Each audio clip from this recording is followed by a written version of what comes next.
Now to make this stove, I showed everybody how to make it before. What I haven't mentioned is cost and everything, and how much it's going to cost you to get this all built if you want to build one of these yourself.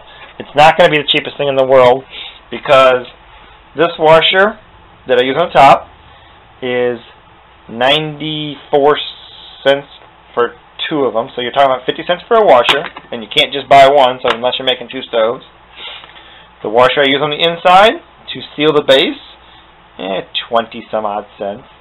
Not quite to $1 yet. The bolt and nut that have to go into the base of it like this to create something to hook onto your magnet. Bolt and nut, you can get that pretty cheap. There's another few cents. So let's say we're up to $1 just in the little trinkets and parts there, the bolts and nuts and the washers and all that. Then you've also got to buy the AlumaWeld rods if you don't have any of those, the AlumaWeld rods. And you got to buy them in a package of 8. I want to say this was $19. It might be a little more now. I bought it a while back. You know, around $20 there.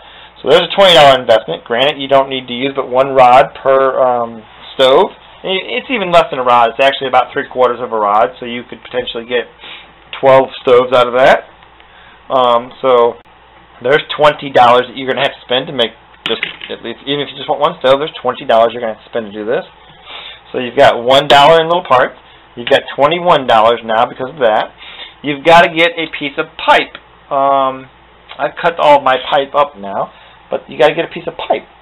This pipe, this aluminum pipe, the shortest piece I've seen is 3 feet at the hardware store. You might be able to find a smaller section. I paid about $7 for that 3-foot section, so $7 more. There's $27, $28 we're up to about. You're going to need some carbon felt. You can get the carbon felt at the hardware store if you want to spend the money for the carbon felt at the hardware store, but they've gotten real expensive. In the plumbing section, it's $18 for a 1-foot by, I think, 8-inch section of this, which will make a stove for you. It's plenty to make a stove for you. It's plenty to make probably all of these stoves for you. And that's $18. If you're going to do it, find my felt video. For $25, you can get a 3-foot by 3-foot section instead of a 1-foot by 1-foot section for $18. There's some shipping included, another couple dollars for shipping, but I think you can get a shipping deal at that site that I mentioned, so do that. So there's another $20 for felt. So $20 for the felt, $20 for the rod, $1 for the little pieces, $6 for the pipe, $47. We haven't even got our hose yet. That's $47. You got to get a hose, and you got to get some of these nipples. Now, a place called McMaster's does have this stuff, and I've mentioned in another video where to get that stuff at. That's the nipples that I use to put in here. That's $7 a bag for the nipples. We were at 47, I think. Well, now we're at 54, and this hose is, I want to say I spent $5, $6 on the hose. You can get less or more, but there's another few bucks there. Let's go ahead and just round it off and say we're somewhere in the range of $50. Maybe more than that. Granted, you're going to be able to make 5 or 6 stoves out of all this stuff, maybe more if you buy, you know, larger quantities. But $60, $70, I don't know. It's getting up there. And I say 60 or 70 because there's a lot of little other things you're going to need to do this. Tools, if you don't have them. Drills, if you don't have them. All that stuff. A tap set, very important. You got to have a tap set. So you're almost up to $60, $70 to make at least 1 stove.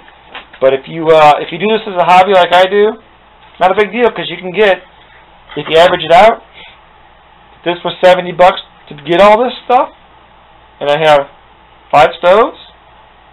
Oh, I didn't mention the magnet at the bottom. That's $2 a pop. Each one of those is $2. But still, you're talking about $12 to $15 per stove for me to make it.